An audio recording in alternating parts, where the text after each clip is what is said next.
My name is Lillian Brooks, and at 72 years old, my own son watched as I was thrown out of my home.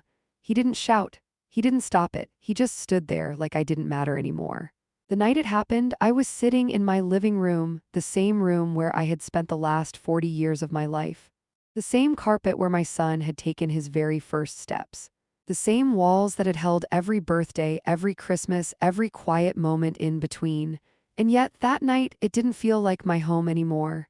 "Lillian, we need to talk." I looked up. Caroline was standing near the doorway. Arms folded, voice calm, too calm. Daniel stood behind her, silent, always silent. "What is it?" I asked. Even before she spoke, something inside me already knew. "We've made a decision," she said, "not we want to discuss. Not we were thinking, a decision already made." My fingers tightened slightly around the edge of the chair. "What kind of decision?" I asked quietly. She didn't hesitate. "We're selling the house." For a moment, I thought I had heard her wrong. Because some words are so heavy, your mind refuses to understand them. "This house," I whispered. My voice didn't even sound like mine anymore. "Yes," she said simply. "It doesn't make sense for you to stay here alone anymore." Alone. I almost smiled. Because for 40 years, I had never been alone in this house. Not when Daniel was a baby crying in the middle of the night. Not when I stayed awake helping him study before exams. Not when I sat by his bed when he had a fever at 10 years old praying it would break. And now, suddenly, I was alone. Daniel finally spoke. But he still didn't look at me. "Mom, it's just practical." Practical, that word hurt more than anything else because love is never practical. Sacrifice is never practical. A mother's life is never practical. "What about me?" I asked softly. Caroline answered before he could. "You'll stay with us for now." For now, like I was something temporary, something that needed to be moved. I turned my head slowly and looked at my son. Really looked at him, trying to find the little boy I used to know. "Daniel," I said quietly, "is this what you want?" He didn't answer. He just looked down at the floor, and in that moment I understood everything. I wasn't losing my home. I had already lost something much bigger. That night I didn't cry, not when I packed my suitcase. Not when I walked past the kitchen one last time. Not even when I touched the wall near the hallway where I had marked Daniel's height every year as he grew. I only stopped when I reached the front door. Because suddenly I remembered something. The day he took his first steps. He had fallen, looked up at me, and started crying. And I had told him, "It's okay, sweetheart, I'm right here." But now, as I stood there at 72 years old, holding my suitcase, I realized something painful. This time, no one was there, so I opened the door, and I walked out. And I had no idea that the place I would find next, a broken, forgotten chapel at the edge of town, would become something no one could have imagined. I walked for hours that morning. No destination, no plan, just distance. Sometimes when your heart breaks quietly, your feet keep moving because your mind doesn't know where else to go. The streets slowly changed. Familiar houses turned into places I had never seen before. The sidewalks became uneven. The air felt quieter, emptier. By the time I reached the edge of town, my legs were trembling. 72 years old, carrying a suitcase with nowhere left to belong. I stopped. Not because I wanted to, because I had to. That's when I saw it. At first, I almost walked past it. A crumbling chapel hidden behind tall, overgrown grass like the world had decided to forget it. The wooden doors were slightly open. The windows were cracked, their stained glass faded into dull colors. Even from a distance, it looked broken, unwanted, left behind, and for a moment I saw myself in it. I don't know why I walked toward it. Maybe it was the silence. Maybe it was the feeling that something abandoned doesn't judge you. The door creaked softly as I pushed it open. Inside, the air was still. Dust floated through thin beams of sunlight, cutting through the broken glass like quiet memories. Rows of wooden benches stood unevenly, some tilted, some cracked. And at the front, a small altar, worn but still standing. I stepped inside slowly. My footsteps echoed, the kind of echo that reminds you how alone you really are. For a moment, I just stood there, listening, breathing. Letting the silence settle around me, then something unexpected happened. I felt calm, not happy, not safe, but calm. The kind of calm you feel when the noise finally stops. I placed my suitcase down near one of the benches and sat. The wood was hard beneath me, cold, but it didn't matter. For the first time since leaving my home, no one was watching me. No one was waiting for me to leave. No one was silently wishing I wasn't there. I closed my eyes. And suddenly, memories came rushing back. My husband, James, standing beside me in church on our wedding day, his hand gently holding mine, the way he whispered, "We'll build a life together no matter what." The first time I brought Daniel here as a baby. Wrapped in a soft blue blanket, so small, so fragile, I remember holding him close, afraid the world might be too harsh for him, and then the memory shifted. Daniel at 10 years old, running toward me after school. "Mom, look what I made." A crooked little drawing in his hands, and me smiling like it was the most beautiful thing I had ever seen. I opened my eyes slowly. The chapel was still quiet, still broken, still forgotten, just like me. But then I noticed something small, something I had missed before. Near the side wall, behind a row of damaged benches, there was a wooden cabinet. Old, partially hidden. I stood up carefully and walked toward it. The door was slightly open. Inside were things no one had touched in years. Candles, old cloth, books stacked neatly despite the dust.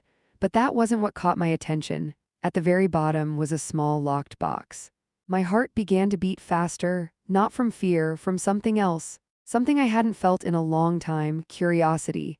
Because something about this place, about this chapel, felt unfinished. Like it hadn't been abandoned, just waiting. I reached for the box slowly. My fingers brushed against the cold metal surface. And for a brief moment I hesitated, because deep down I knew something.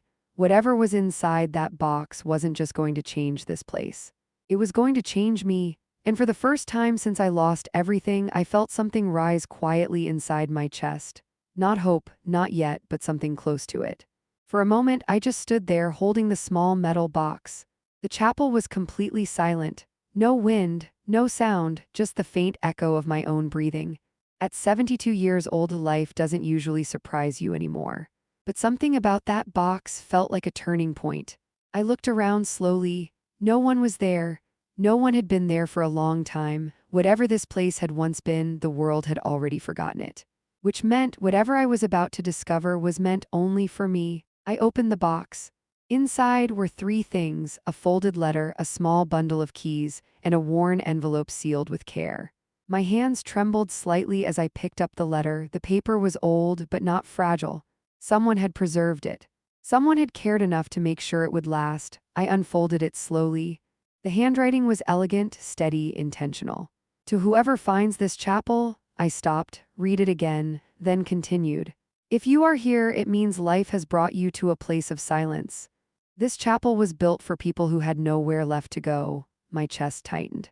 Because those words felt like they were written for me. Years ago, this place was not abandoned. It was a refuge for the forgotten, the grieving, the ones the world had quietly pushed aside. I swallowed slowly. My fingers tightened slightly around the paper. But over time, people stopped coming, and the world moved on. That sentence felt too familiar, too real. Then came the part that changed everything.